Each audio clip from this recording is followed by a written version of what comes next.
तेने ब्रह्महृदाय आदिकवये मुह्यन्ति यं सूरयः तेजो वारिमृदां यथा विनिमयो यत्र त्रिसर्गो मृषा आम्ना स्वेन सदा निरस्तकुहकं सत्यं परं धीमहि निगमकल्पतरोर्गलितं फलं सुखमुखादमृतद्रवसंयुतं पिबत भागवतं रसमालयं मुहुरहो रसिकाः भूयभावुकाः दारिद्र्यदुःखज्वरदाहितानां मायापिशाची परिमर्दितानां संसारसिन्धौ परिभासितानां क्षेमाय वै भागवतं प्रगर्जति साङ्केत्यं पारिहास्यं वा स्तोभं हेलनमेव वा वैकुण्ठनामग्रहणम् अशेषागहरं विदुः ಶ್ರೀಗುರುಭ್ಯೋ ನಮಃ ಹರಿ ಓಂ. ಭಾಗವತದ 10ನೇ ಸ್ಕಂದದ 41ನೇ ಅಧ್ಯಾಯದ 17 ಶ್ಲೋಕಗಳ ಭಾವಾರ್ಥವನ್ನು ನೋಡಿದ್ದೇವೆ. 18ನೇ ಶ್ಲೋಕದ ಭಾವಾರ್ಥವನ್ನು ನೋಡ್ತಾ ಇದ್ದೇವೆ. ಎಲ್ಲ ಗೋಪಿಕೆಯರು ಕೂಡ ಕೃಷ್ಣನ ಮೇಲಿನ ಮರುಕದಿಂದ ಹೇಗೆಲ್ಲ ಅಯ್ಯೋ ಕೃಷ್ಣನಿಗೆ ತೊಂದರೆ ಆಗ್ತಾ ಇದೆ ಅಂತ ವೇದನೆ ಪಡ್ತಾ ಇದ್ದಾರೆ ಅನ್ನೋದನ್ನ ಇಲ್ಲಿಯವರೆಗೂ ನಾವು ಗಮನಿಸ್ತಾ ಇದ್ವು. ಆ ನಂತರದಲ್ಲಿ ಕೃಷ್ಣನಿಗೆ ಯಾರ್ಯಾರ ಮನಸ್ಸು ಏನಿದೆ ಅಂತ ತಿಳಿದುಕೊಳ್ಳುವ ಬಯಕೆ. ಈಗ ಕಂಸನ ಪಕ್ಷದವರು ಯಾರಿದ್ದಾರಲ್ಲ, ಆ ಕಂಸನ ಪಕ್ಷದವರಿಗೆಲ್ಲ ಯಾವಾಗ ಈ ಕೃಷ್ಣ ಕೆಳಗಡೆಯಲ್ಲಿ ಬೀಳ್ತಾನೋ ಅಂತ ಎಲ್ರೂ ಕಾಯ್ತಾ ಇದ್ರು. ಅವರಿಗೆ ಯೋಗ್ಯವಾದ ಗತಿಯನ್ನು ಕೊಡಬೇಕು. ಇನ್ನ ಉಳಿದವರಿಗೆ ಅವರಿಗೆ ಯೋಗ್ಯವಾದಂತಹ ಗತಿಯನ್ನು ಕೊಡಬೇಕು. ಭಕ್ತರಾದವರಿಗೆ ಈ ಗೋಪಿಕೆಯರನ್ನ ಸ್ಮರಣೆ ಮಾಡಿಕೊಂಡು ಅಯ್ಯೋ ಕೃಷ್ಣ ಎಷ್ಟು ಕಷ್ಟ ಪಡ್ತಾ ಇದ್ದಾನಲ್ಲ, ಮಧುರಾ ಪಟ್ಟಣದಲ್ಲಿ ಇದ್ದಂತಹ ಸ್ತ್ರೀಯರೆಲ್ಲರೂ ಕೂಡ ಗುಂಪಾಗಿ ನಿಂತು ಕೃಷ್ಣನ ಮೇಲೆ ಅಯ್ಯೋ ಕೃಷ್ಣನಿಗೆ ಹೀಗಾಯ್ತು ಅಂತ ವ್ಯಥೆ ಪಡ್ತಾ ಇರುವಂತಹ ಸಂದರ್ಭದಲ್ಲಿ ಕೃಷ್ಣ ಅವರೆಲ್ಲರಿಗೆ ಸಾಂತ್ವನವನ್ನು ಮಾಡಿ ನನಗೆ ಯಾವುದರ ಭಯವೂ ಇಲ್ಲ, ನೀವು ಭಯಪಡಬೇಡಿ ಅಂತ ಅವರಿಗೆ ಅಭಯವನ್ನು ತೋರಿಸ್ಲಿಕ್ಕೋಸ್ಕರವಾಗಿಯೋ ಎಂಬಂತೆ ಕೃಷ್ಣ ಈ ಪರಸ್ಪರವಾಗಿ ಹೊಡೆದುಕೊಂಡು ಯುದ್ಧ ಮಾಡ್ತಾ ಇದ್ದಾನೆ. ಚಾಣೂರ ಕೃಷ್ಣನ ಜೊತೆಯಲ್ಲಿ ಯುದ್ಧವನ್ನು ಮಾಡ್ತಾ ಇದ್ದಾನೆ. ರಾಮ ಮತ್ತು ಬಲರಾಮ ಮುಷ್ಟಿಕನ ಜೊತೆಯಲ್ಲಿ ಯುದ್ಧವನ್ನು ಮಾಡ್ತಾ ಇದ್ದಾರೆ. ಅವರಿಬ್ಬರು ಕೂಡ ಬಹಳ ಬಲಿಷ್ಠರಾದವರು. ಅನೇಕ ವರ್ಷಗಳ ಕಾಲ ನಿರಂತರವಾಗಿ ಮಲ್ಲ ಯುದ್ಧದ ಅಭ್ಯಾಸವನ್ನ ಮಾಡಿ ಇಡೀ ಶರೀರವನ್ನ ಪುರಿಗಟ್ಟಿಸಿಕೊಂಡವರು. ಇಡೀ ಶರೀರ ಅವರದ್ದು ವಜ್ರದ ಹಾಗೆ ಕಠೋರವಾದಂತಹದ್ದಾಗಿದೆ. ಅಂತಹ ಕಠೋರವಾದಂತಹ ಶರೀರವನ್ನು ಹೊಂದಿ ಯುದ್ಧವನ್ನು ಮಾಡ್ತಾ ಇರುವಂತಹ ಇವರು 4 ಜನರನ್ನು ನೋಡಿದರೆ ಎಂಥವರಿಗೂ ಭಯ ಆಗ್ತಾ ಇತ್ತು. ಆಮೇಲೆ ಗೊಲ್ಲರಿದ್ದಾರಲ್ಲ, ಕೃಷ್ಣನ ಜೊತೆಯಲ್ಲಿ ಬಂದಂತಹ ಗೊಲ್ಲರಿದ್ದಾರಲ್ಲ, ಅವ್ರು ಯಾರಿಗೂ ಕೃಷ್ಣ ಯುದ್ಧ ಮಾಡ್ತಾ ಇದ್ದಾನೆ ಅಂತಂದಾಗ ಲವಲೇಶದಷ್ಟು ಕೂಡ ಅವ್ರಿಗೆ ಅಯ್ಯೋ ಕೃಷ್ಣನಿಗೆ ಏನಾದ್ರೂ ಆಗ್ಬಿಡಬಹುದೋ ಏನೋ ಎಂಬಂತಹ ಯೋಚನೆಯೇ ಬರಲಿಲ್ಲ ಅಂತ. ಯಾಕೆ ಅಂತಂದ್ರೆ ನಮ್ಮ ಕೃಷ್ಣ ಇವನು ಈ ಗೋವರ್ಧನ ಪರ್ವತವನ್ನು ಎತ್ತಿದ್ದಾನೆ. ಚಿಕ್ಕ ವಯಸ್ಸಿನಲ್ಲಿ ಏನೇ ಪೂತನೆಯನ್ನ ಪಡೆದು ಅವಳ ವಿಷವನ್ನ ಪಾನ ಮಾಡಿ ಅವಳ ಪ್ರಾಣವನ್ನೇ ಹಿಂಡು ಬಿಟ್ಟಿದ್ದಾನೆ. ಇಡೀ ಕಾಡನ್ನ ಬೆಂಕಿಯಿಂದ ರಕ್ಷಣೆ ಮಾಡಿದ್ದಾನೆ. ತೃಣಾವರ್ತನನ್ನ ಆಕಾಶದಿಂದ ಕೆಳಗಡೆಯಲ್ಲಿ ಹಾಕಿ ನುಜ್ಜುಗುಜ್ಜಾಗಿ ಮಾಡಿದ್ದಾನೆ. ಅಂತಹ ಮಾಯಾವಿಗಳಾಗಿ ಬಂದಂತಹ ಅಂತಹ ದುಷ್ಟರನ್ನೇ ಅನಾಯಾಸವಾಗಿ ಬಡದು ಹಾಕಿರಬೇಕಾದ್ರೆ ಈ ಕೃಷ್ಣನಿಗೆ ಯಾರ ತಾನೇ ಏನು ಮಾಡ್ಲಿಕ್ಕೆ ಸಾಧ್ಯ ಅಂತಂದುಕೊಂಡು ಅವರೆಲ್ಲ ಸಂತೋಷವಾಗಿ ನೋಡಿಕೊಂಡು ನಿಂತಿದ್ದಾರಂತೆ. ತೈಸ್ತೈರ್ ನಿಯುದ್ಧ ವಿಧಿಭಿ ವಿವಿಧೈರಚ್ಯುತೇತರು ಯುಯುಧಾತೆ ತಥಾನ್ಯೋನ್ಯಂ ತಥೈವ ಬಲ ಮುಷ್ಟಿಕೌ. ಕೃಷ್ಣ ಚಾಣೂರನ ಜೊತೆಯಲ್ಲಿ ಚೆನ್ನಾಗಿ ಯುದ್ಧವನ್ನು ಮಾಡ್ತಾ ಇದ್ದಾನೆ. ಅದೇ ರೀತಿಯಾಗಿ ಬಲವುಳ್ಳ ರಾಮ, ಅವನು ಬರೀ ರಾಮ ಅಲ್ಲ, ಬಲರಾಮ ಅಂತ ಕರೆಯೋದೇ ಅದಕ್ಕೋಸ್ಕರ. ಬಲಿಷ್ಠನಾದವನು ರಾಮಚಂದ್ರ ದೇವರು. ರಾಮಚಂದ್ರ ಅಂತಂದ್ರೆ ಇಲ್ಲಿರುವ ರಾಮಚಂದ್ರ ಅಂದ್ರೆ ಬಲರಾಮ ದೇವರು, ಕೇಶದೇವರ ಅವತಾರ. ವಿಶೇಷವಾಗಿ ಪರಮಾತ್ಮನ ಸನ್ನಿಧಾನವೂ ಕೂಡ, ಶುಕ್ಲಕೇಶನ ಆವೇಶವೂ ಕೂಡ ಇವರಲ್ಲಿದೆ. ಜೋರಾಗಿ ಹೊಡೆದಾಡ್ಕೊಳ್ತಾ ಇದ್ರು ಅಂತ ಹೇಳಿದ್ರೆ ನಾನಾ ಬಗೆಯಾದಂತಹ ಮಲ್ಲ ಯುದ್ಧದ ವರಸೆಗಳೆಲ್ಲವನ್ನು ಕೂಡ ಅವರು ಈ ಇಬ್ಬರು 10 ವರ್ಷದ ಕೈಶೋರಾವಸ್ಥೆಯಲ್ಲಿರುವ ಬಾಲಕರ ಮೇಲೆ ಪ್ರಯೋಗ ಮಾಡಿದರೆ ಏನು ಆಗ್ತಾ ಇಲ್ಲ. ಇದೆಲ್ಲ ಹೇಗಾಯ್ತು ಅಂತಂತ ಹೇಳಿದ್ರೆ ಅದನ್ನ ಹೇಳ್ತಾರೆ, ಈ ಸಮುದ್ರಕ್ಕೆ ಈ ಸಮುದ್ರವನ್ನು ತುಂಬಿ ಉಕ್ಕೇರಿಸಿ ಬಿಡ್ತೇನೆ ಅಂತ ಮೋಡಗಳು ಎಷ್ಟು ಮಳೆಯನ್ನು ಸುರಿಸಿದ್ರೆ ಆ ಸಮುದ್ರವನ್ನು ತುಂಬಿ ಹರಿಸಲಿಕ್ಕೆ ಸಾಧ್ಯ. ನೀವು ಸುರಿಸಿದ ನೀರೆಲ್ಲವೂ ಕೂಡ ಸಮುದ್ರದ ಎದುರಿನಲ್ಲಿ ಒಂದು ಲವದಷ್ಟ ಆಗಿ ಹೋಗಿಬಿಡುತ್ತೆ, ಅದು ಯಾವ ಲೆಕ್ಕಕ್ಕೂ ಬರೋದಿಲ್ಲ. ಅದರಂತೆ ಈ ಕೃಷ್ಣನ ಮೇಲೆ ಎಷ್ಟೆಷ್ಟೋ ಏಟುಗಳನ್ನ ಪ್ರಹಾರ ಮಾಡ್ತಾ ಇದ್ದಾರೆ, ಭಯಾನಕವಾದ ಏಟುಗಳನ್ನ ಹಾಕ್ತಾ ಇದ್ದಾರೆ. ಈ ಎಷ್ಟು ಏಟುಗಳನ್ನ ಹಾಕಿದರೂ ಕೂಡ ಅದು ಯಾವ ಲೆಕ್ಕಕ್ಕೂ ಸಿಗಲೇ ಇಲ್ಲ ಅಂತ ಹೇಳ್ತಾ ಇದ್ದಾರೆ. ಭಗವದ್ ಗಾತ್ರ ನಿಷ್ಪಾತೈಹಿ ವಜ್ರ ನಿಷ್ಪೇಷ ನಿಷ್ಠುರೈಹಿ ಕಾಣೂರೋ ಭಜ್ಯಮಾನಾಂಗೋ ಗ್ಲಾನಿಂ ಅವಾಪಹ. ಆ ಚಾಣೂರನ ಏಟು ಕೃಷ್ಣನ ಮೇಲೆ ಏನು ಪ್ರಭಾವ ಬೀರಲಿಲ್ಲ. ಅಷ್ಟೇ ಅಲ್ಲ, ಕೃಷ್ಣನ ಏಟುಗಳಿದೆ ಅಲ್ಲ, ಆ ಏಟಿನ ತಾಪಕ್ಕೆ ಸಿಕ್ಕು ಆ ಚಾಣೂರ ಎಷ್ಟು ಅಹಂಕಾರವನ್ನು ಪಟ್ಟಿದ್ನೋ, ಕೃಷ್ಣನ ಜೊತೆಯಲ್ಲಿ ಯುದ್ಧವನ್ನು ಮಾಡಬೇಕು ಅಂತ ಹೇಳಿ ಎಷ್ಟು ಉತ್ಸಾಹದಿಂದ ಮುನ್ನುಗ್ಗಿ ಬಂದಿದ್ನೋ, ಆ ಉತ್ಸಾಹ ಎಲ್ಲ ಧರ್ ಅಂತ ಇಳಿದು ಹೋಗ್ತಾ ಇದೆ. ವಜ್ರಾಯುಧಕ್ಕಿಂತಲೂ ಕೂಡ ಕಠಿಣವಾದಂತಹ ಕೈಗಳು ಕೃಷ್ಣನದ್ದು.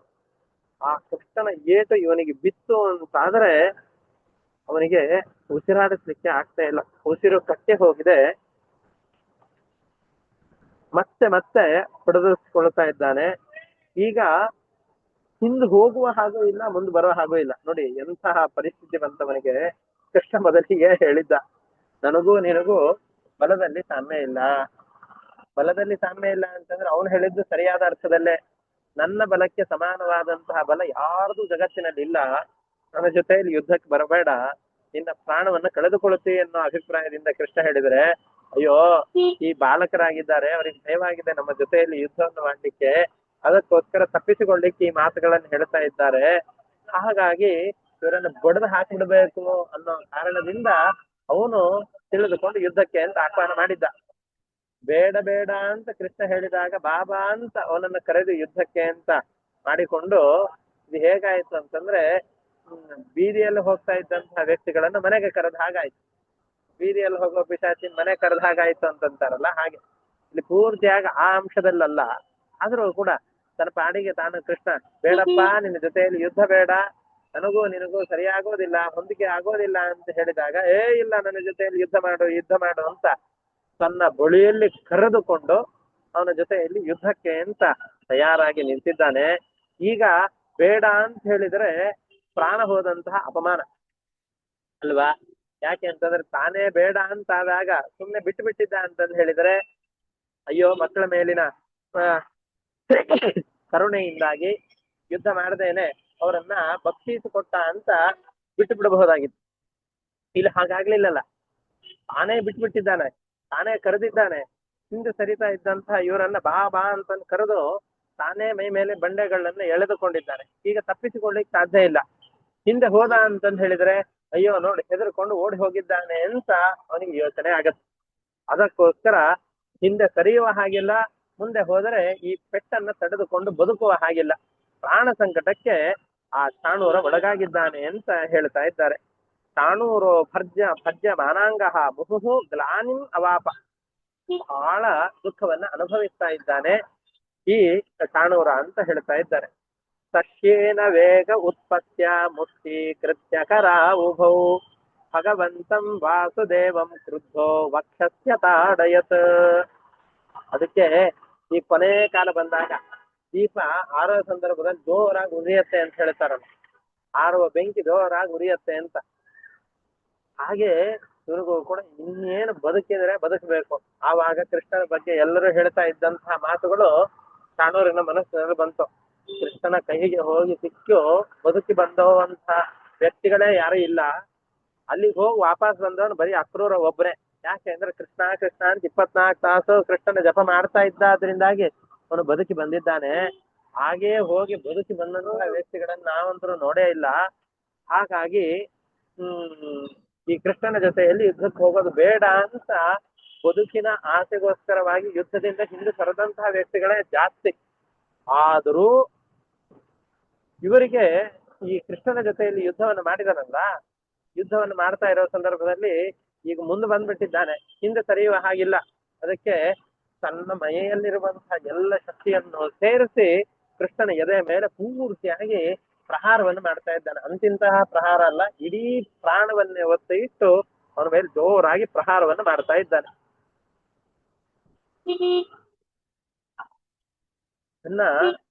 ಅದನ್ನ ಮಾಡಿದಾಗ ಸಾಮಾನ್ಯ ಜನರಾದ್ರೆ ಇನ್ನು ಹೊಡೆಸ್ಕೊಂಡು ಅವನು ಚಾಣೂರ ಅಂದುಕೊಂಡಂತೆ ಇಂತಹ ಜೋರಾದಂತಹ ಏಟನ್ನು ಹಾಕಿದ್ದೇನೆ ಅಂತಂದ್ರೆ ಕೃಷ್ಣ ಹೇಳಬಾರದು. ಒಂದ್ ವೇಳೆ ಎದ್ದ ಅಂತಂದ್ರೆ ನಾನು ಮತ್ತೆ ಹೇಳಲಿಕ್ಕೆ ಸಾಧ್ಯ ಇಲ್ಲ ಅಂತ ಮನಸ್ಸಿನಲ್ಲಿ ಯೋಚನೆ ಮಾಡ್ತಾ ಇದ್ದಾನೆ. ಅದಕ್ಕೆ ಕೃಷ್ಣನಿಗೆ ಹೇಗಾಯ್ತು, ಇವನು ಹೊಡೆದಂತಹ ಏಟು ಕೃಷ್ಣನ ಮೇಲೆ ಯಾವ ಪ್ರಭಾವ ಬೀರ್ತು ಅಂತ ಅದರಲ್ಲಿ ಹೇಳ್ತಾರೆ. ಈಗ ದೊಡ್ಡ ಬಲಿಷ್ಠವಾದ ಮದಭರಿತವಾದಂತಹ ಒಂದು ಆನೆ ನಿಂತಿದೆ. ಆ ಆನೆ ಹೇಗಿತ್ತು, ಆ ಆನೆಗೆ ಹೂವಿನ ಹಾರವನ್ನು ತಗೊಂಡು ಹೊಡೆದರೆ ಏನಾಗತ್ತೆ, ಏನು ಪ್ರಭಾವವೂ ಬೀರೋದಿಲ್ಲ, ತನ್ನ ಪಾಡಿಗೆ ತಾನು ಹೋಗ್ತಾ ಇರುತ್ತೆ. ಹಾಗೆ ಈ ಚಾಣೂರನ ಮೇಲೆ ಬಿದ್ದಂತಹ ಏಟು ಹೂವಿನ ಹಾರದಿಂದ ಹೊಡೆದಾಗಾಯ್ತು ಅಂತ ಹೇಳ್ತಾ ಇದ್ದಾರೆ. 2 ನಿಮಿಷ, ನಾನು ಪಾಠಕ್ಕೆ ಸೇರ್ತೇನೆ. 2 ನಿಮಿಷ.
ಕೇಳ್ತಾ ಇಲ್ಲಲ್ಲ.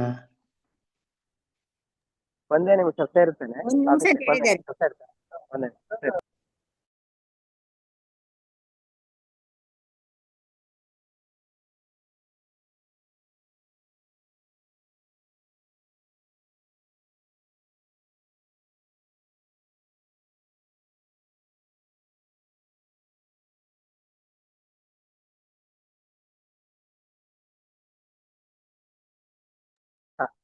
ಶ್ರೀಮತಿ, ಮಧ್ಯದಲ್ಲಿ ಸ್ವಲ್ಪ ವಿಚ್ಛೇದವಾಗಿತ್ತು.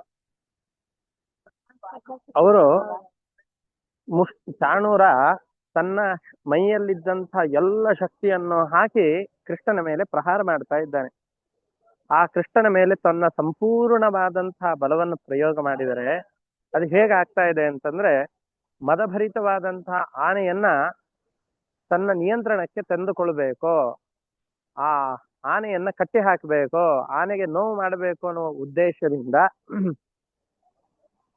ಅತ್ಯಂತ ಮೃದುವಾದಂತಹ ಮಲ್ಲಿಗೆ ಹೂವನ್ನ ಒಂದು ದೊಡ್ಡದಾದಂತಹ ಹಾರದಿಂದ ಹೊಡೆದರೆ ಹೇಗಿರುತ್ತೋ ಹಾಗಾಯ್ತು ಅಂತ ಹೇಳ್ತಾರೆ. 1 ನಿಮಿಷ.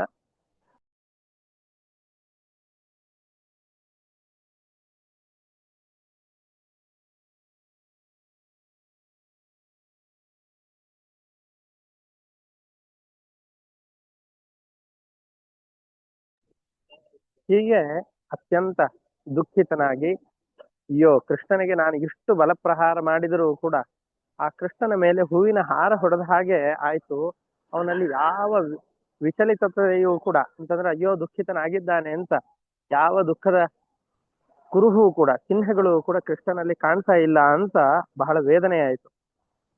ತನ್ನ ಜೀವನದ ಅಂತಿಮ ಕ್ಷಣ ಬಂದಿದೆ ಅಂತ ಅವನಿಗೆ ಯೋಚನೆ ಆಯ್ತು. ಕೃಷ್ಣ ಏನ್ ಮಾಡ್ತಾ ಇದ್ದಾನೆ ಅಂತಂದ್ರೆ, ಇವನ ಕಾಲುಗಳು ಯಾವ 2 ಕಾಲುಗಳಿತ್ತು, ಈ ಕಂಸ ಎದುರುಗಡೆಯಲ್ಲಿ ನಿಂತಿದ್ದಾನೆ.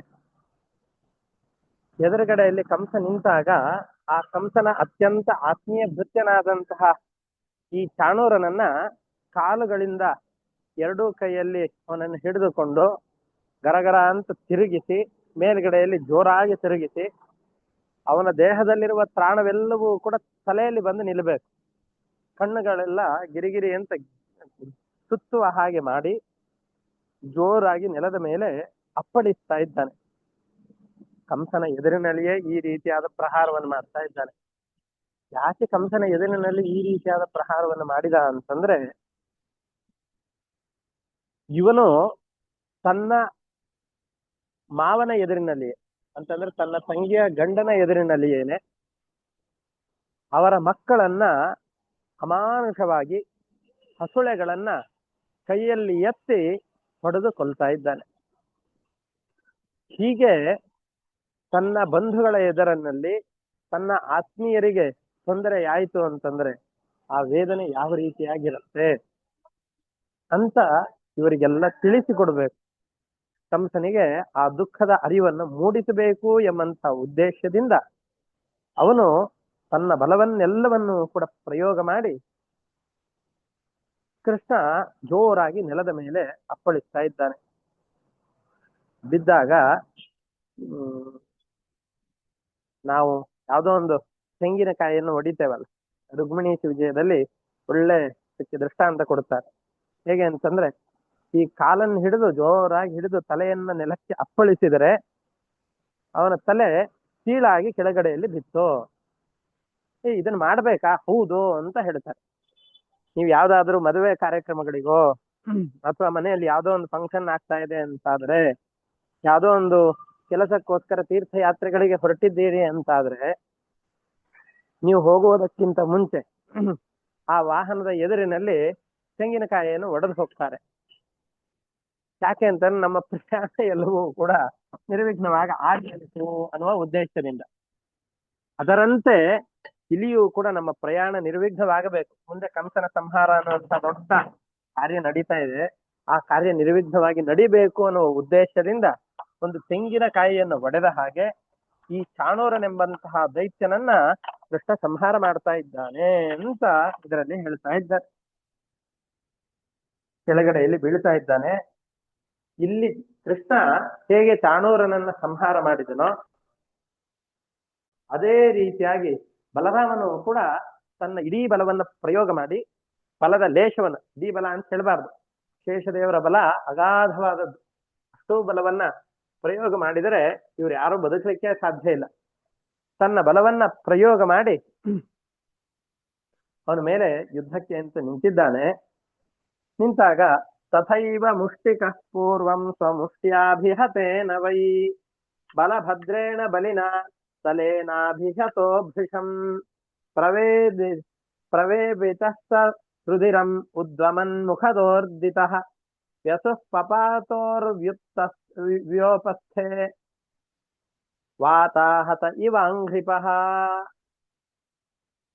ಬಲರಾಮ ತಲೆ ಮೇಲೆ ಜೋರಾಗಿ ಚಚ್ತಾ ಇದ್ದಾನಂತೆ. ಮುಷ್ಟಿಕಾಸುರನ ತಲೆಯ ಮೇಲೆ ಜೋರಾಗಿ ತನ್ನ ಬಲವನ್ನ ಪ್ರಹಾರ ಮಾಡ್ತಾ ಇದ್ದಾನೆ. ಬಲದಿಂದ ಕೈಯಿಂದ ಜೋರಾಗಿ ಬಡಿತಾ ಇದ್ದಾನೆ. ಬಡಿದಂತಹ ಸಂದರ್ಭದಲ್ಲಿ ಅವನು ಕೂಡ ಜರ್ಜರಿತನಾಗಿ ನಡುಗುತ್ತಾ ಶರೀರದಲ್ಲಿರುವ ಪ್ರಾಣವೆಲ್ಲವನ್ನು ಕೂಡ ಕಳೆದುಕೊಂಡು ನೆತ್ತರನ್ನ ಕಾರಿ ಸಾಯ್ತಾ ಇದ್ದಾನೆ. ಇದಕ್ಕೆ ಹೇಗೆ ಅಂತ ಒಂದು ಒಳ್ಳೆ ದೃಷ್ಟಾಂತ ಕೊಡ್ತಾರೆ. ವಾತಾಹತ ಇವಾಂಘ್ರಿಪಃ. ಇವರಿಬ್ರು ಕೊಂದಿದ್ದು ಹೇಗಿತ್ತು ಅಂತಂದ್ರೆ, ಜೋರಾಗಿ ಬಿರುಗಾಳಿ ಬೀಸ್ತಾ ಬರ್ತಾ ಇರುತ್ತೆ. ಬಿರುಗಾಳಿಯ ಶಕ್ತಿ ಎಷ್ಟು? ಮನೆಗಳನ್ನ ಹಾರಿಸಿಕೊಂಡು ಹೋಗುವ ಸಾಮರ್ಥ್ಯ ಇರುತ್ತೆ. ಅಂತಹ ಬಿರುಗಾಳಿಯ ವೇಗಕ್ಕೆ ಮರಗಿಡಗಳೆಲ್ಲವೂ ಕೂಡ ಬರೀ ಎಲೆಗಳ ಹಾಗೆ ಉದುರಿ ಕೆಳಗಡೆಯಲ್ಲಿ ಬೀಳುತ್ತಾ ಇರುತ್ತೆ. ಬಿರುಗಾಳಿಯ ಶಕ್ತಿ ಎದುರಿನಲ್ಲಿ ಈ ಮರಗಳನ್ನ ಗಿಡಗಳನ್ನ ಕೆಳಗಡೆಯಲ್ಲಿ ಹಾಕಿ ಬೀಳಿಸೋದು ದೊಡ್ಡ ಕೆಲಸವೇನು? ಯಾವ ಲೆಕ್ಕಕ್ಕೂ ಬರೋದಿಲ್ಲ. ಅನಾಯಾಸವಾಗಿ ಆ ಕೆಲಸ ಆಗಿ ಹೋಗಿಬಿಡುತ್ತೆ. ಹಾಗೆ ಇಲ್ಲಿ ಸುಲಭವಾಗಿ ಇವರಿಬ್ರು ಕೂಡ ಸಂಹಾರ ಮಾಡಿದ್ದಾರೆ. ಇವನಿಗೆ ಮುಷ್ಟಿಕಾಸುರ ಅಂತ ಹೆಸರಿದೆ. ಬಲರಾಮ ದೇವರು ಮುಷ್ಟಿಗಟ್ಟಿ ತಲೆಗೆ ಜೋರಾಗಿ ಹೊಡೆದ್ರಂತೆ. ಇವನ್ ಹೆಸರು ಹಿಂಗಾದ್ರೂ ಸಾರ್ಥಕವಾಗ್ಲಿ ಅಂತ. ಇಷ್ಟು ದಿವಸ ಮುಷ್ಟಿಕ ಅಂತ ಯಾಕೆ ಹೆಸರಿತ್ತು ಅಂತಂದ್ರೆ, ವಜ್ರದಂತಹ ಕೈಗಳು ಇವನದ್ದಿತ್ತು. ಯಾರೋ ಇವನ ಮುಷ್ಟಿಯ ಏಟಿಗೆ ಎದ್ದವರಿಲ್ಲ ಅನ್ನುವ ಕಾರಣದಿಂದ ಮುಷ್ಟಿಕ ಅನ್ನುವ ಹೆಸರು ಇಷ್ಟು ದಿವಸ ಇದ್ರೆ, ಬಲರಾಮನ ಮುಷ್ಟಿಯ ಏಟಿಗೆ ಹೊಡೆತ ತಿಂದು ಸತ್ತವನೋ ಅನ್ನುವ ಹೆಸರಿನಿಂದ ಎಂಬ ಅಭಿಪ್ರಾಯದಿಂದ ಇವನ ಮುಷ್ಟಿಕ ಅನ್ನುವ ಹೆಸರು ಸಾರ್ಥಕವಾಗ್ಲಿ ಜಗತ್ತಿನಲ್ಲಿ ಅನ್ನುವ ಅಭಿಪ್ರಾಯದಿಂದ ಇವನಿಗೆ ಮುಷ್ಟಿಯಿಂದ ಜೋರಾಗಿ ಹೊಡಿತಾ ಇದ್ದಾರೆ. ಈ ರೀತಿಯಾಗಿ ಹೊಡೆದಾಗ ಅವನು ಹೊಪ್ಪಂತ ಕೆಳಗಡೆಯಲ್ಲಿ ಬೀಳ್ತಾ ಇದ್ದಾನೆ. ಇದಾದ ಮೇಲೆ ದೊಡ್ಡದಾದಂತಹ ಜಟ್ಟಿಗಳನ್ನ ಸಂಹಾರ ಮಾಡಿ ಆಯ್ತು. ಇದನ್ನ ಮಹಾಮಲ್ಲಭಂಗ ನ್ಯಾಯ ಅಂತ ಕರೀತಾರೆ ಸಂಸ್ಕೃತ ಸಾಹಿತ್ಯದಲ್ಲಿ. ಮಹಾಮಲ್ಲಭಂಗ ನ್ಯಾಯ, 106 ಮಲ್ಲರು ಎದುರುಗಡೆಯಲ್ಲಿ ನಿಂತಾಗ ಅದರಲ್ಲಿ ಮೊದಲಿಗೆ ಚಿಕ್ಕ ಅತ್ಯಂತ ದುರ್ಬಲರಾದವರನ್ನು ಹೊಡೆದು ಕ್ರಮೇಣ ಮೇಲ್ ಮೇಲ್ ಮೇಲ್ ಮೇಲ್ ಮೇಲ್ ಮೇಲ್ ಬರೋದಲ್ಲ. ಯಾರು ಅತ್ಯಂತ ಬಲಿಷ್ಠರಾದವರಿದ್ದಾರೋ ಅವರನ್ನು ಹೊಡೆದು ನಂತರದಲ್ಲಿ ಬಂದವರು ಯಾರಿದ್ದಾರೋ ಅವರನ್ನು ಸಂಹಾರ ಮಾಡ್ತಾ ಹೋದ್ವಿ ಅಂತಂತ ಹೇಳಿದ್ರೆ ಅದು ಮಹಾಮಲ್ಲಭಂಗ ನ್ಯಾಯ. ತುಂಬಾ ಬಲಿಷ್ಠನಾದಂತಹ ವ್ಯಕ್ತಿಯನ್ನು ಹೊಡೆದುಕೊಂಡು ಬಿಟ್ರೆ ಅದ್ರ ಕಡೆಯಲ್ಲಿ ಕೆಳಗಡೆಯಲ್ಲಿ ಯಾರು ಇರ್ತಾರಲ್ಲ ಅವರಲ್ಲಿ ಒಳಗಡೆಯಲ್ಲಿ ಒಂದು ಅಂತಸ್ತತ್ವ ಇರುತ್ತಲ್ಲ, ಆ ಇವ್ರ ಜೊತೆಯಲ್ಲಿ ಯುದ್ಧ ಮಾಡಬಹುದು ಅನ್ನುವಂತಹ ಮನಸ್ಸಿನಲ್ಲಿ ಒಂದು ಅಹಂಕಾರ ಇರುತ್ತಲ್ಲ, ಆ ಅಹಂಕಾರವೇ ಮುರಿದು ಬಿದ್ದು ಬಿಡತ್ತೆ. ಇವ್ರನ್ನೇ ಹೊಡೆದು ಕೊಂದಿದ್ದಾರೆ ಅಂತಂದ್ರೆ ಇವನ್ ಎದುರಿನಲ್ಲಿ ನಾವ್ಯಾವ ಲೆಕ್ಕ, ನಾವು ಇವನ ಜೊತೆಯಲ್ಲಿ ಎಷ್ಟು ಯುದ್ಧ ಮಾಡಿದರೂ ಕೂಡ ಗೆಲ್ಲಿಕ್ಕಾಗೋದಿಲ್ಲ ಅಂತ ಅವರ ಮನೋಬಲವನ್ನ ಮನೋಸ್ಥೈರ್ಯವನ್ನ ಕುಗ್ಗಿಸುವ ಕೆಲಸವನ್ನು ಇವರಿಬ್ರು ಮಾಡಿಟ್ಟಾಗಿದೆ. ಈಗಾಗಲೇ ಇವರಿಬ್ಬರನ್ನ ಕೊಂದಾಗಿದೆ. ಆ ನಂತರದಲ್ಲಿ ತತಃ ಕೂಟಮನುಪ್ರಾಪ್ತಂ ರಾಮ ಪ್ರಹರ ತಾಂವರಃ ಅವಧಿ ಲೀಲಯ ರಾಜನ್ ಸಾಬದ್ಯಂ ವಾಮ ಮುಷ್ಟಿನ. ಕೂಟ ಅನ್ನುವ ಮತ್ತೊಬ್ಬ ಮಲ್ಲ ಇವನ ಜೊತೆಯಲ್ಲಿ ಯುದ್ಧ ಮಾಡ್ಲಿಕ್ಕೆ ಅಂತ ಎದೆಯನ್ನು ನಿಬ್ಬಿಸಿಕೊಂಡು ಬರ್ತಾ ಇದ್ದಾನೆ. ಬಲರಾಮನಿಗೆ ಅವನು ಲೆಕ್ಕವೇ ಅಲ್ಲ. ಇಂತಹ ಮುಷ್ಟಿಕಾ ಚಾಣೂರರನ್ನೇ ಅನಾಯಾಸವಾಗಿ ಕೊಂದಂತಹ ಇವರಿಗೆ 10 ವರ್ಷದ ಬಾಲಕರಿಗೆ ಇವರಿಬ್ಬರನ್ನು ಕೂಡ ಹೊಡೆಯೋದೇನು ದೊಡ್ಡ ಕಷ್ಟದ ಕೆಲಸವೇನು, ಅನಾಯಾಸವಾಗಿ ಅವರನ್ನು ಹೊಡೆದು ಸಂಹಾರ ಮಾಡ್ತಾ ಇದ್ದಾರೆ. ತಥೈವ ಹಿ ಚಲಃ ಕೃಷ್ಣಂ ಪದಾಪಹತ ಶೀರ್ಷಕಃ, ಕೃಷ್ಣ ಪದಾಪಹತ ಶೀರ್ಷಕಃ ದ್ವಿಧಾಭೂತ ಕೋಸಲಕಃ ಉಭಾವಪಿ ನಿಪೇತತುಃ. ಆಗಲೇ ಕೃಷ್ಣನ ಮೇಲೆ ಛಲ ಅನ್ನುವ ಮಲ್ಲ ಬರ್ತಾ ಇದ್ದಾನೆ. ಕಾಲಿನಿಂದ ಜೋರಾಗಿ ಒದ್ದು ತಲೆ ಶರೀರದಿಂದ ಪ್ರತ್ಯೇಕವಾಗಿ ಹೋಯ್ತಂತೆ. ಅಂತಹ ವೇಗವಾಗಿ ಕೃಷ್ಣ ಒದಿತಾ ಇದ್ದಾನೆ. ಆವಾಗ ಮಥುರಾ ಪಟ್ಟಣ ಸ್ತ್ರೀಯರೆಲ್ಲ ಯೋಚನೆ ಮಾಡಿದರಂತೆ, ಅಯ್ಯೋ ಯಾವ ಕೃಷ್ಣನ ಶರೀರದಲ್ಲಿ ಅಷ್ಟು ಮಾಧುರ್ಯ ಇದೆ, ಕೋಮಲತೆ ಇದೆ, ಮೃದುತ್ವ ಇದೆ ಅಂತ ಚಿಂತನೆ ಮಾಡಿದ್ನೋ ಅಂತಹ ಕೃಷ್ಣನ ಶರೀರದಲ್ಲಿ ಇಂತಹ ಅಗಾಧವಾದ ಶಕ್ತಿ ಅಡಗಿಕೊಂಡಿದೆ.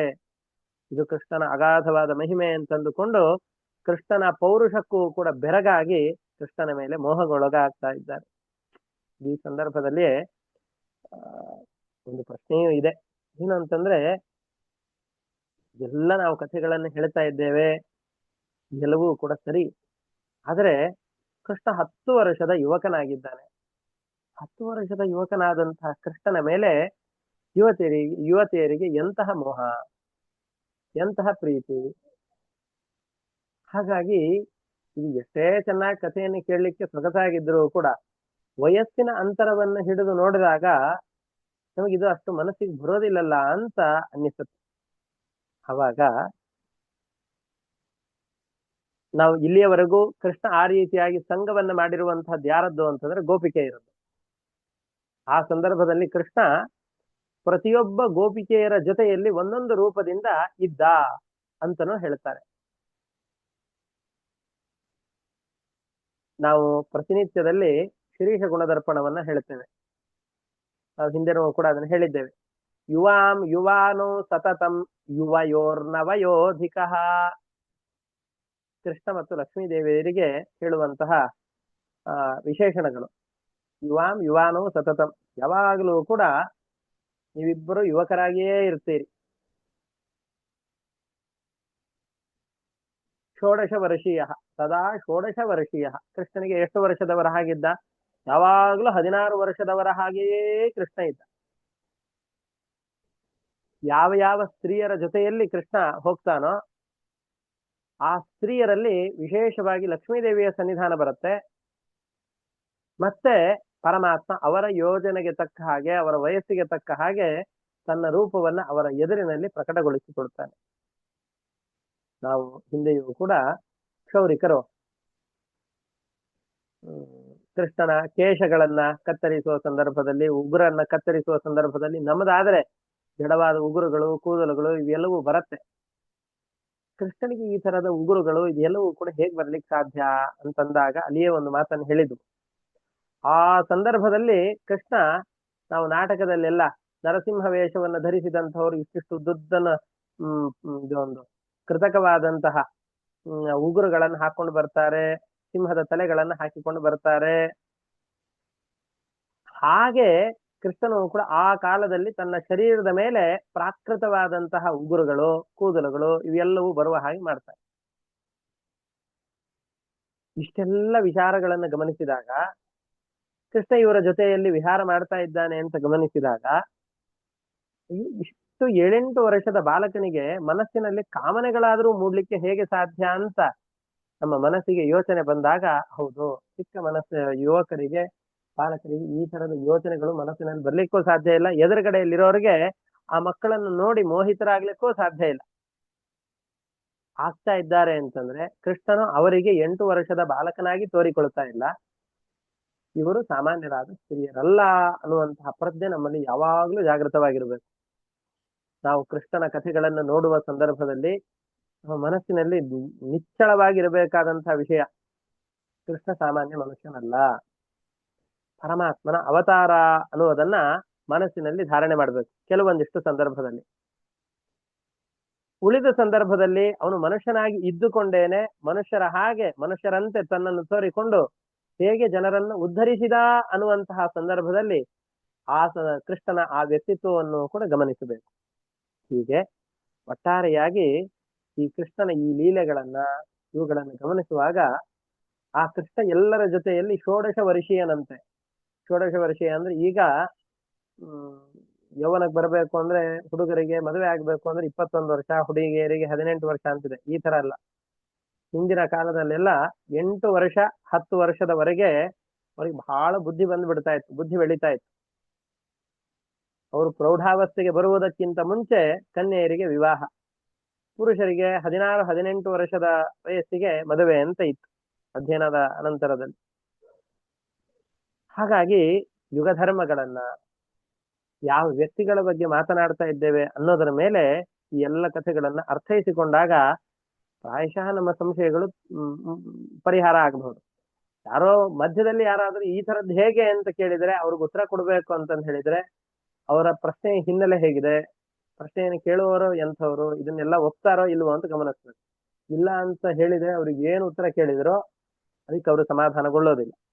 ಇಲ್ಲ ಶ್ರದ್ಧೆ ಇದೆ ಅಂತಂದ್ರೆ ಇಷ್ಟೆಲ್ಲ ವಿಷಯಗಳನ್ನು ಹೇಳಿ ಕೃಷ್ಣನು ಸಾಮಾನ್ಯನಲ್ಲ, ಆ 8 ವರ್ಷದ ಬಾಲಕ ಕಾಲಿಯನ ಮೇಲೆ ಕುಣಿದಿದ್ದಾನೆ ಅಂತ ಹೇಳಿದ್ದಾರೆ, ಅದನ್ನ ನಾವು ನಂಬ್ತೇವೆ. ಅವನು 6 ದಿನದ ಕೂಸಾಗಿದ್ದಾಗ ಕೂತನೆಯನ್ನ ಸಂಹಾರ ಮಾಡಿದ್ದಾನೆ ಅನ್ನುವ ವಿಷಯಗಳನ್ನು ನಂಬ್ತೇವೆ. ಇದನ್ನು ನಂಬಲಿಕ್ಕೆ ತುಂಬಾ ಕಷ್ಟ. 6 ದಿನಗಳ ಮಗುವಿಗೆ ಏನು ಸಾಮರ್ಥ್ಯ ಇದ್ದು ತೃಣಾವರ್ತನನ್ನ ಸಂಹಾರ ಮಾಡಿದ್ದಾನೆ. ತಲಕೂಬರ ಮಣಿಗ್ರೀವ ಅನ್ನುವಂತಹ ಹೆಸರಿನ ಕುಬೇರನ ದೂತರನ್ನ, ಯಕ್ಷರನ್ನ, ದೊಡ್ಡ ದೊಡ್ಡ 100,000 ವರ್ಷಗಳಿಂದ ಆ ಗೋಕುಲದಲ್ಲಿಯೇ ಇದ್ದಂತಹ ಮರಗಳನ್ನ ಒರಳು ಕಲ್ಲಿನ ಮಧ್ಯದಲ್ಲಿ ಕಲ್ಲನ್ನ ಮಧ್ಯದಲ್ಲಿ ಬರುವ ಹಾಗೆ ಮಾಡಿ ನುಗ್ಗಿ ಮರಗಳನ್ನು ಬೀಳಿಸಿದ್ದಾನೆ. ಇಷ್ಟೆಲ್ಲ ಘಟನೆಗಳನ್ನು ತಿಳಿಸಿ ಆನಂತರದಲ್ಲಿ ಕೃಷ್ಣ ಹೀಗೆ ಮಾಡ್ತಾ ಇದ್ದಾನೆ ಅಂತಂದ್ರೆ ಕೃಷ್ಣ ಸಾಮಾನ್ಯನಲ್ಲ. 1000 ಜನ ಗೋಪಿಯರ ಎದುರಿನಲ್ಲಿ ಒಂದೊಂದು ರೂಪದಿಂದ ಕೃಷ್ಣ ಬಂದು ನಿಂತಿದ್ದಾನೆ. ಒಂದೊಂದು ರೂಪದಿಂದ ಕೃಷ್ಣ ಬಂದು ನಿಂತಾಗ ಅವರ ವಯಸ್ಸಿಗೆ ಯೋಗ್ಯವಾದಂತಹ ರೀತಿಯ ಶರೀರವನ್ನೇ ತೆಗೆದುಕೊಂಡು ಕೃಷ್ಣ ಅವರ ಎದುರಿನಲ್ಲಿ ಪ್ರಕಟನಾಗಿದ್ದಾನೆ ಅಂತ ಈ ರೀತಿಯಾಗಿ ತಿಳಿದುಕೊಳ್ಬೇಕು ಅಂತ ಹೇಳ್ತಾ ಇದ್ದಾರೆ. ಹೀಗೆ ಆ ಇಡೀ ಗುಂಪಿನಲ್ಲಿ ನಾವು ಮಲ್ಲ ಯುದ್ಧದ ವಿಚಾರವನ್ನು ಮಾಡ್ತಾ ಇದ್ದೇವೆ. ಆ ಸಂದರ್ಭದಲ್ಲಿ ಚಾಣೂರ, ಮುಷ್ಟಿಕ, ಕೂಟ, ಛಲ, ಕೋಸಲಕ ಅಂತ ಪ್ರಧಾನರಾದಂತಹ ಮಲ್ಲರು ಇವರು.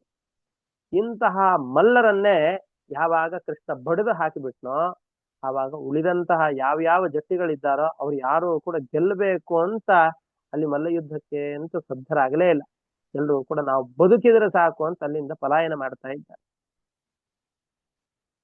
ಇನ್ ಯಾರೂ ಇಲ್ಲ ಅಲ್ಲ, ಅದಕ್ಕೆ ಸ್ನೇಹದ ಮಲ್ಲ ಯುದ್ಧವನ್ನು ಮಾಡೋಣ ಅಂತಂದುಕೊಂಡು ತನ್ನ ಗೋಕುಲದಿಂದ ಬಂದಂತಹ ಯಾವ್ಯಾವ ಗೋಪಾಲಕರಿದ್ರೋ ಅವರನ್ನೇ ಕರೆದು ನಿಜವಾದ ಮಲ್ಲ ಯುದ್ಧವನ್ನು ಮಾಡೋದು ಹೇಗೆ ಅಂತ ತೋರಿಸಿಕೊಡ್ತಾ ಮಲ್ಲ ಯುದ್ಧದ ನಟನೆಯನ್ನ ಆ ಗೋಪಾಲಕ ಜನರ ಜೊತೆಯಲ್ಲಿ ಮಾಡ್ತಾ ಇದ್ದಾರೆ. ಅಲ್ಲಿ ಎಲ್ಲರೂ ಕೂಡ ಇವರು ಗೆದ್ದಾಗ, ಆ ಮುಷ್ಟಿಕ ಚಾಣೂರ ಎಂಬಂತಹ ದೈತ್ಯರನ್ನ ಸಂಹಾರ ಮಾಡಿದಾಗ, ಕೂಟ ಛಲರನ್ನ ತಲೆಯನ್ನ ಹಾರಿಸಿ ಅವರನ್ನ ಸಂಹಾರ ಮಾಡಿದಾಗ ಒಳ್ಳೆ ವಾದ್ಯ ಘೋಷಗಳೆಲ್ಲವೂ ಕೂಡ ಅಲ್ಲಿ ಮೊಳಗುತ್ತಾ ಇದೆ. ಆ ವಾದ್ಯ ಘೋಷಗಳಿಗೆ ಅನುಗುಣವಾದಂತಹ ಕರಡಿಯ ಕುಣಿತ ಅಥವಾ ಹುಲಿ ಕುಣಿತವನ್ನೆಲ್ಲ ಮಾಡ್ತಾರಲ್ಲ ನಮ್ಮ ತೌಳವ ದೇಶದಲ್ಲಿ, ಅಲ್ಲಿ ಇಲ್ಲಿ ಎಲ್ಲ ಚೆನ್ನಾಗಿ ವಾದ್ಯಗಳನ್ನ ಹಾಕಿದಾಗ ಅದಕ್ಕೆ ತಕ್ಕ ಹಾಗೆ ಕುಣಿತವನ್ನ ಮಾಡ್ತಾರಲ್ಲ, ಅಂತಹ ನೃತ್ಯವನ್ನ ಗೋಪಾಲಕರ ಜೊತೆಯಲ್ಲಿ ಕೃಷ್ಣ ಮಾಡ್ತಾ ಇದ್ದಾನೆ. ಎಲ್ಲ ಬ್ರಾಹ್ಮಣರು ಕೂಡ ಯಾರ್ಯಾರಲ್ಲಿ ನೆಲೆದಿದ್ದಾರೋ ಪ್ರಜೆಗಳು ಎಲ್ಲರೂ ಕೂಡ ಕಂಸ ಒಬ್ಬನನ್ನು ಹೊರತುಪಡಿಸಿ ಕೃಷ್ಣನ ಈ ಅಮೋಘ ಸಾಮರ್ಥ್ಯವನ್ನು ಕಂಡು ಅದ್ಭುತವಾಗಿದೆ ಅಂತ ಎಲ್ಲರೂ ಕೂಡ ಹೊಗಳ್ತಾ ಇದ್ದಾರೆ ಅಂತ ಹೇಳ್ತಾ ಇದ್ದಾರೆ. ಚಾಣೂರೆ ಮುಷ್ಟಿಕೆ ಕೂಟೆ ಛಲೆ ಕೋಸಲಕೆ ಹತೆ ಶೇಷ ಪ್ರದುದ್ರುವುರ್ಮಲ್ಲಾಹ ಸರ್ವೇ ಪ್ರಾಣ ಪರೀಪ್ಸವಃ. ಎಲ್ಲರೂ ಕೂಡ ತಮ್ಮ ಪ್ರಾಣದ ರಕ್ಷಣೆಗೋಸ್ಕರ ಅಂತ ಅಲ್ಲಿಂದ ಪಲಾಯನ ಮಾಡ್ತಾ ಇದ್ದಾರೆ. ಗೋಪಾನ್ ವಯಸ್ಯಾನ್ ಆಕೃಷ್ಯ ತೈ ಸಂಸೃಜ್ಯ ವಿಜಹ್ರತುಃ ವಾದ್ಯಮಾನೇಷು ತೂರ್ಯೇಷು ವಲ್ಗಂತೌ ಋತನೂಪುರೌ. ಚೆನ್ನಾಗಿ ಇನ್ಯಾರು ಯುದ್ಧ ಮಾಡ್ಲಿಕ್ಕಿಲ್ಲ ಅಂತಾದಾಗ ತನ್ನ ಗೋಪಾಲಕರನ್ನೇ ಸಹಾಧ್ಯಾಯಿಗಳನ್ನ ಜೊತೆಯಲ್ಲಿ ಓಡಾಡ್ತಾ ಇದ್ದ ಬಾಲಕರನ್ನೇ ಕರೆದು ಮಲ್ಲ ಯುದ್ಧದ ನಾಟಕವನ್ನ ಮಾಡ್ತಾ ಇದ್ದಾರೆ.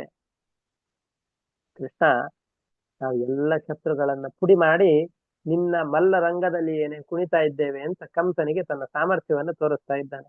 ಕಂಸ ಮೊದಲ ಬಾರಿಗೆ ಕೃಷ್ಣನನ್ನ ನೋಡುವ ಸಂದರ್ಭದಲ್ಲಿಯೇ ಯಮನಂತೆ ಕೃಷ್ಣನನ್ನ ನೋಡ್ತಾ ಇದ್ದಾನೆ. ಜನ ಪ್ರಜಹೃಷು ಸರ್ವೇ ಕರ್ಮಣ ರಾಮ ಕೃಷ್ಣಯೋ ಧೃತೆ ಕಂಸಂ ವಿಪ್ರಮುಖ್ಯಾ ಸಾಧವ ಸಾಧು ಸಾಧ್ವಿತಿ. ಕಂಸನೊಬ್ಬನನ್ನು ಹೊರತುಪಡಿಸಿ ರಾಮಕೃಷ್ಣರ ಈ ಅಮೋಘವಾದಂತಹ ಲೀಲೆಯನ್ನ ಎಲ್ಲರೂ ಕೊಂಡಾಡ್ತಾ ಇದ್ದಾರೆ. ಅದ್ಭುತವಾದ ಕೆಲಸ, ನಮ್ಮ ಕಣ್ಣುಗಳು ಸಾರ್ಥಕವಾಯಿತು ಅಂತ ಸಂತೋಷ ಪಡ್ತಾ ಇದ್ದಾರೆ ಅಂತ ಹೇಳ್ತಾ ಇದ್ದಾರೆ. ಈಗ ಕಂಸ ಎಲ್ಲರಿಗೂ ಕೂಡ ಆದೇಶವನ್ನು ಮಾಡ್ತಾ ಇದ್ದಾನೆ.